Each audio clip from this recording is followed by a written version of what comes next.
Hey guys, good morning. I just wanted you to see my face really quick, but there are, this is only the third time I've video. I wanted to go through some things from chapters 1 through 3 in preparation for your quiz on Monday. Normally what we would do in class is go over these things together. I'd pull out some of these things right after we finish reading the chapter. We really just haven't had that set up, right? So I'm doing it a little differently.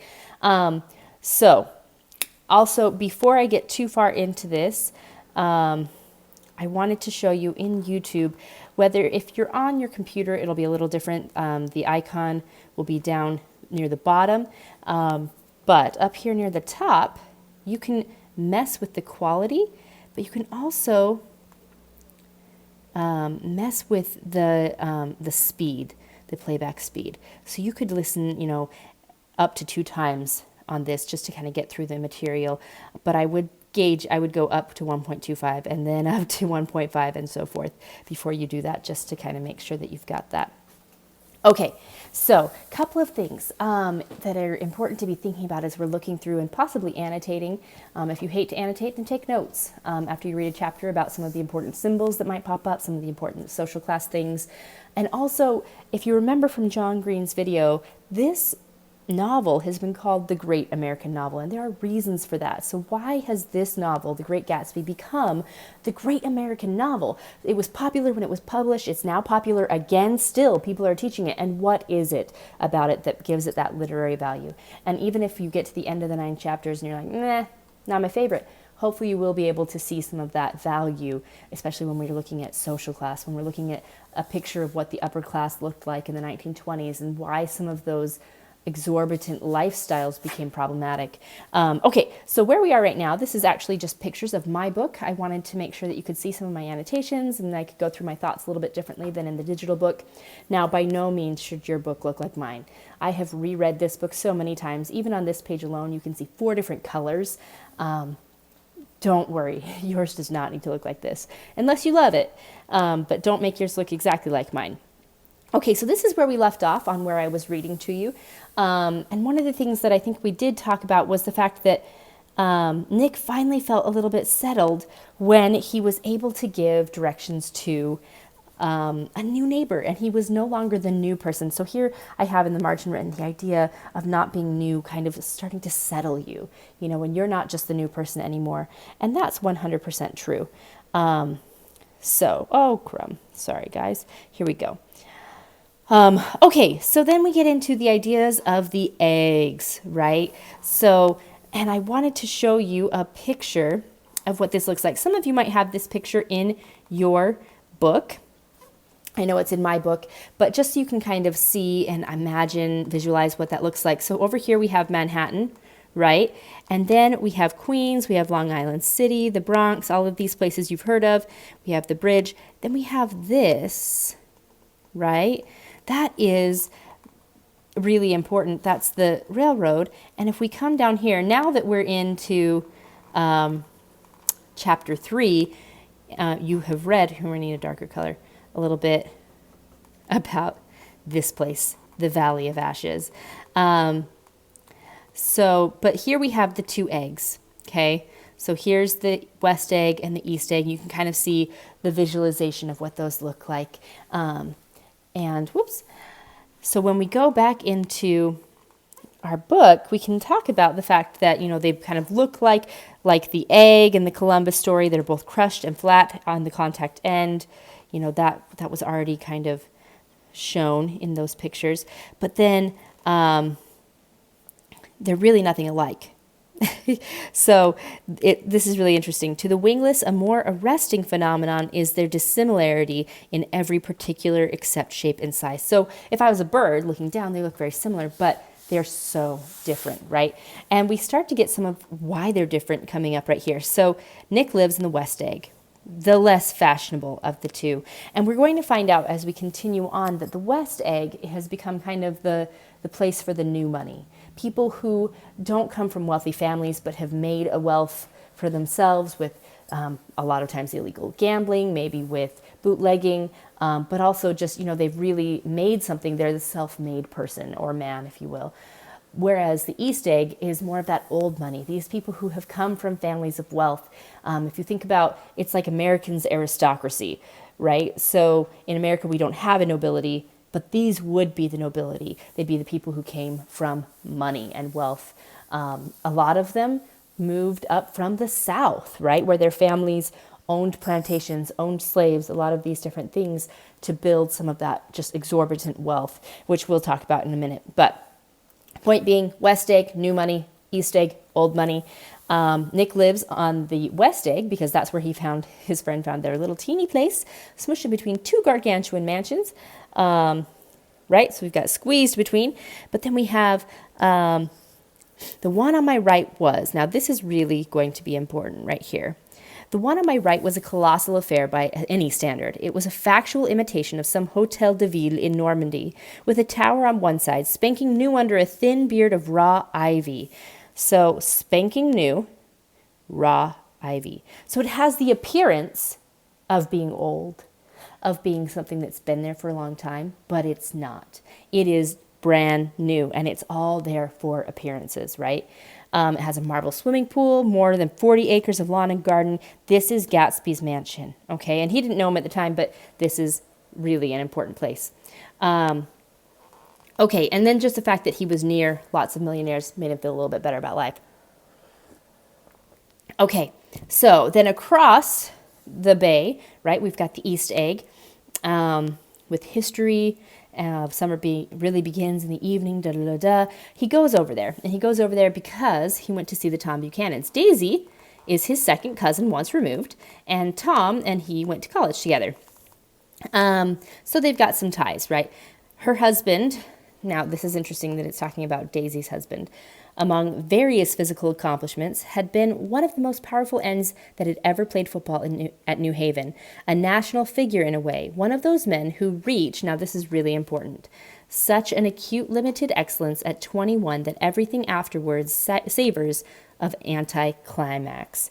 Now this is really important. So it's like he attained all of his glory at 21.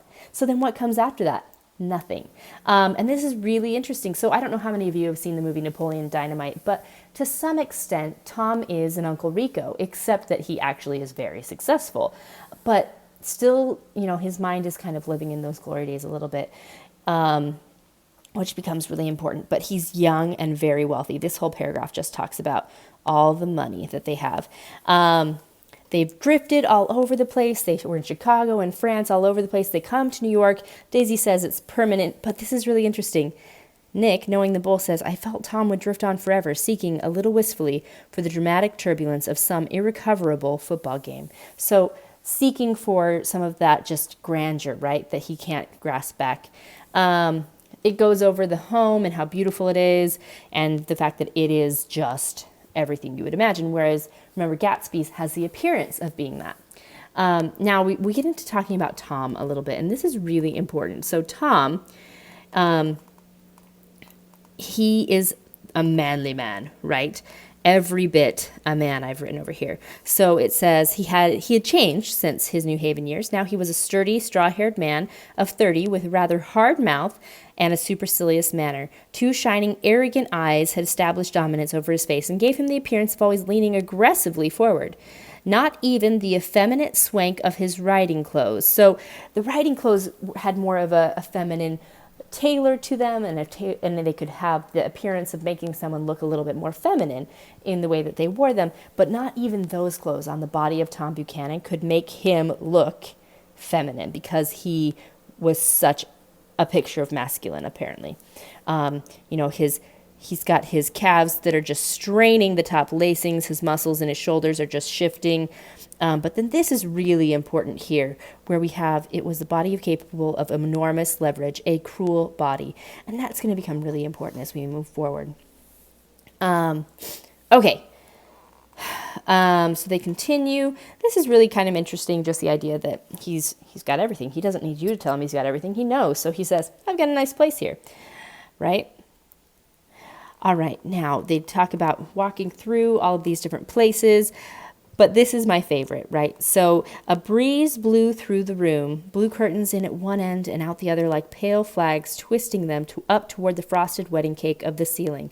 So just the idea of billowing and light and airy and free and rippled, right? As the wind does on the sea. And then there's the couch, which is the only stationary, but then there are two young women buoyed up as though on an anchored balloon.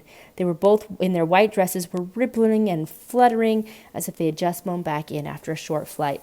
So this light and airy image. And this is going to be Daisy and her friend Jordan.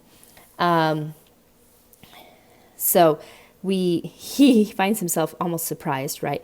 But then the power of Daisy is so evident here when we have, the fact that she leans slightly forward and he laughs too. He just can't help himself.